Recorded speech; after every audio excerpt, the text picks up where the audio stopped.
We'll open for Son Kill Me. Okay, this one right here, this is basically the pizza. Yay, pizza, my Because favorite. we're all playwrights. And then this one right here.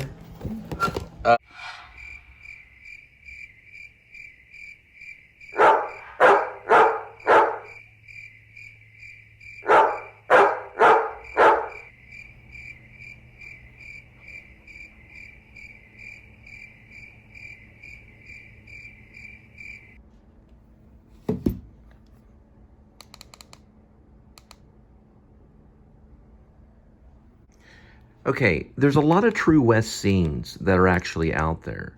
By far, if you're ever interested in True West, YouTube is the place to look because there are a lot of True West by Sam Shepard, this guy right here. He passed away in 2017, rest in peace. This one actually right here is probably one of the best. This is known as John Malkovich and Gary Sinise's production of Sam Shepard's True West, okay? One of the teachers at the actor studio at the time who goes to the Lee Strasberg studios is Sam Schott, and I, got introduced to him at the actor studio, New School of Social Research, when I slammed the door one time. He was checking up on me. But anyway, he was Saul in this. And I made some points. Actually, this is a revamp. The original one got erased. My mom called me a few moments ago. Before I could upload it, it was completely erased. So, love you, Mom, but she called at the wrong time. It was already exported, and I wasn't able to get it up. But I made some good points about this version. But I wanted to go to another version that I think is one of the best. And there's a lot of True West on here. Now, one of the versions that I have, I'm going to show you up here. True West is actually one of the best plays of, I would say, just of all time, really. It's a really, really good play written by this guy right here. If you go to True West Act 1, Scene 1, you'll see my version that I did when I was in my 20s with a playwright friend of mine. This is saying True West. It's an opening. So if you go over here, it'll come up right over here. There it is. You can barely recognize it. That's my other page right there. And when you click on it, you'll see that it goes up right here.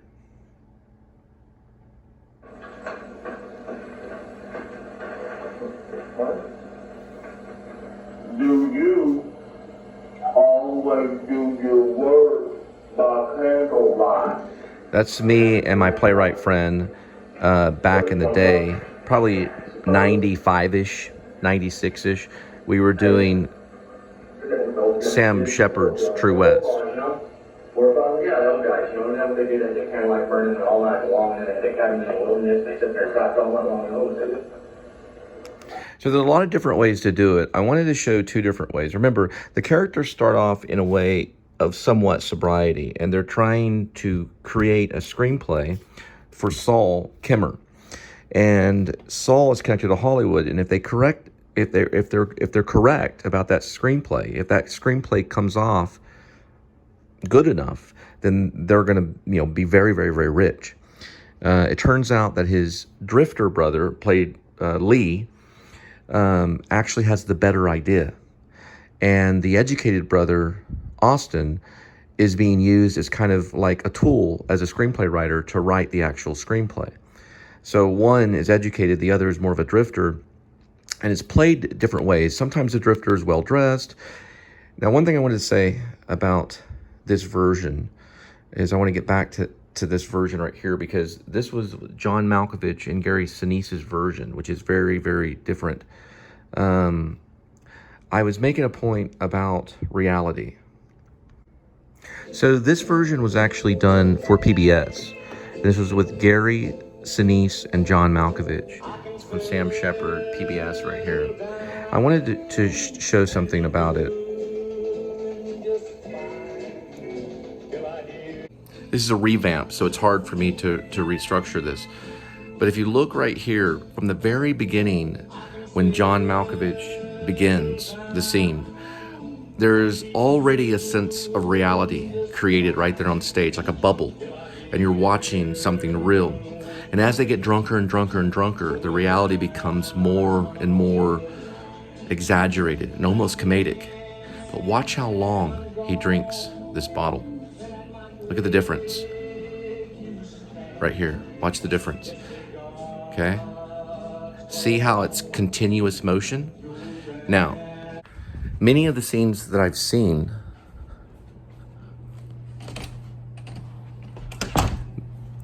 the emotions are not continuous. Okay? So you have the actor, he has the drink.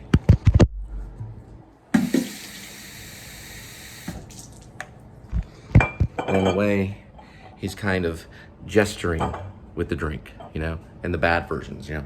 He uses the drink as like a gesture, and there's pointing and talking, and then there's standing over here and posing, and standing over here and posing, and then they got the drink, and, right? But they're not really consuming the world. They're not endowing the objects, right? So the moments of which John Malkovich is doing in it it's not even step by step. It's just one long motion from the beginning to the end. Same with Gary Sinise. It's one continuous moment of reality that continues. Even though they get drunker and they become more and more exaggerated and crazy and the whole thing goes crazy, it's all one long motion, and there's like this sphere that's around them, and you're watching real people.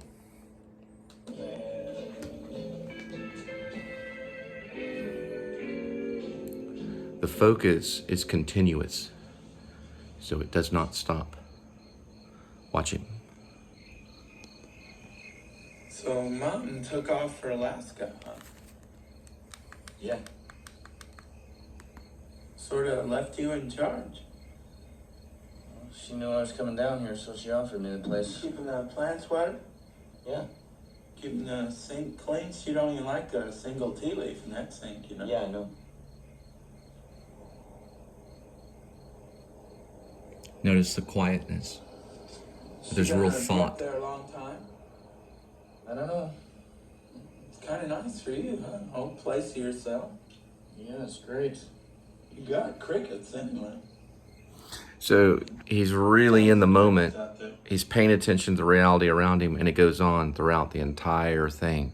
So it's a real life that you're watching. It's a real reality, although it does get exaggerated. Now I'm going to show you another version coming up. Okay, what's loading is a toaster scene. Digital Plus Theater. The Citizens Theater. General lack of toast in the neighborhood this morning. Many unhappy, bewildered breakfast faces. I guess it's best to not even think of the victims. Not to even entertain it. Is that the right psychology? What? Well, is it the correct criminal psychology? Not to think of the victims. What victims? It's real fire. The victims of crime. Of breaking and entering. I mean, isn't it a prerequisite for a criminal not to have a conscience? Ask a criminal. Yeah.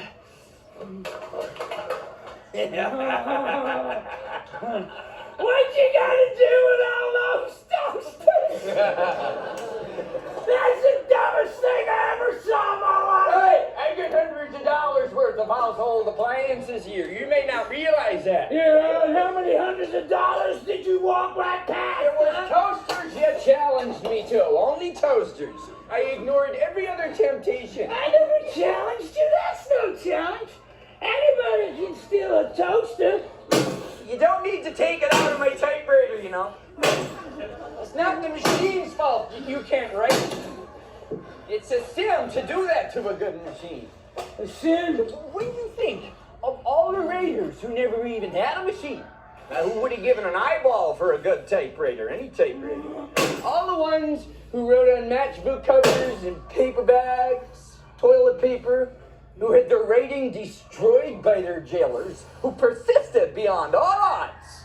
Those writers that find it hard to understand your actions. Yeah!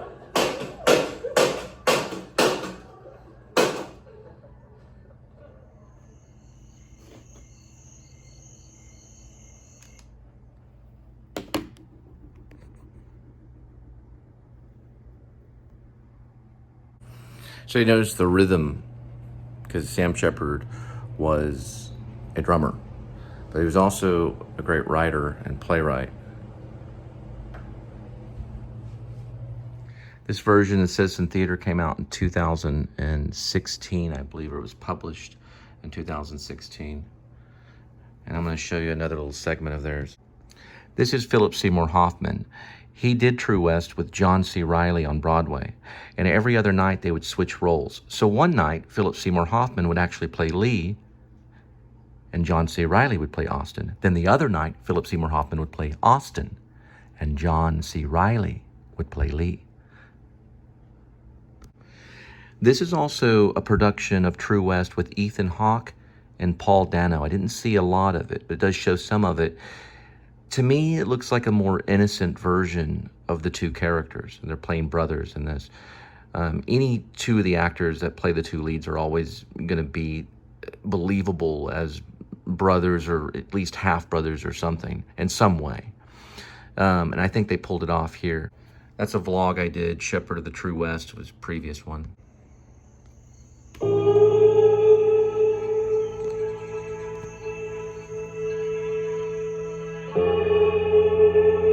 Brothers, they kill each other in the heat mostly. Notice how still they are right here, very comedic.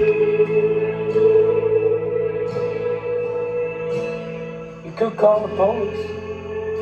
That'd be the obvious thing. My brother. That don't mean a thing. You can't come into this town and start pushing people around. They're gonna put you away. I never pushed anybody around. I'm being fair and square. 300,000, Austin.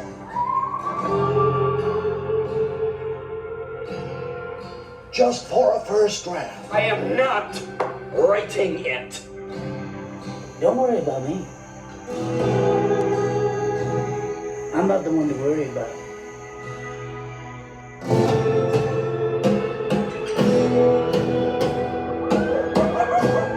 And they keep riding like that straight into the night, not knowing. And the one who's chasing doesn't know where the other one is taking him. And the one who's being chased doesn't know where he's going.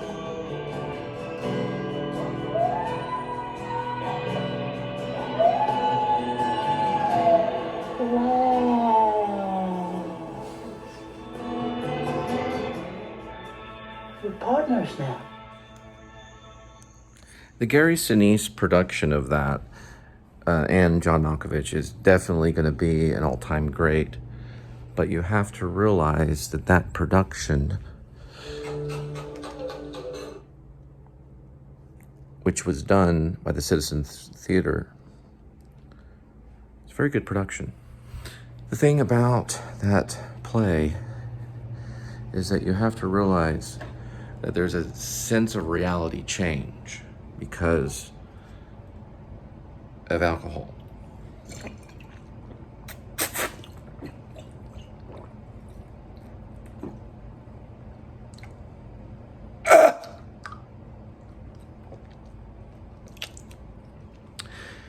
Because of the alcohol, the reality starts to change a little bit, and the characters' behaviors become a little bit manipulated, right? So that's when the slight commedia thing kind of comes in, the crazy, almost Hunter S. Thompson, because that's what Sam Shepard was writing about, the extremes of the boomer generation, of these people that are extreme. They're into the extreme, way over their heads, right? The emotion gets very far out there, stretches them completely, stretches the psyche and the physical aspect. I mean, the chopping of the typewriter and using the golf clubs and all of that stuff, it builds to that moment. Starts off kind of innocent, maybe, them just talking, then the whole place becomes destroyed. The entire place, the mom's house, everything becomes destroyed. There's talk of the father, the loss of the father in the desert, you know, how they kind of lost connection with the father.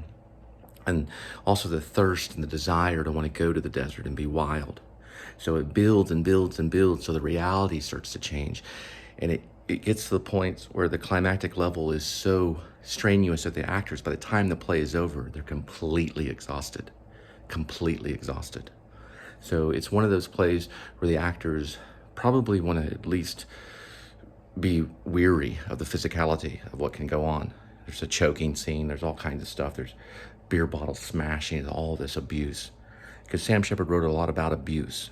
Abuse with alcohol, abuse with life, just abuse with humanity, just abuse, and over the top and to the extreme. I mean, Hunter S. Thompson kind of way out there. And that's what Sam Shepard wrote about a lot in a lot of his plays. Even Buried Child gets a little bit like that. But True West, there's no other better play structure-wise, because he was a master of scene design. And he was a master of just dialogue and rhythm, right? The dialogue is important too. The way that it's structured and the pauses and everything. That's just kind of an example. I just want to throw that out there.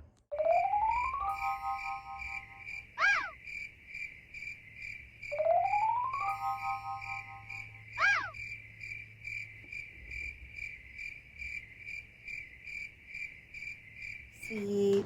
Okay. Sweet. Okay. Sweet. Okay.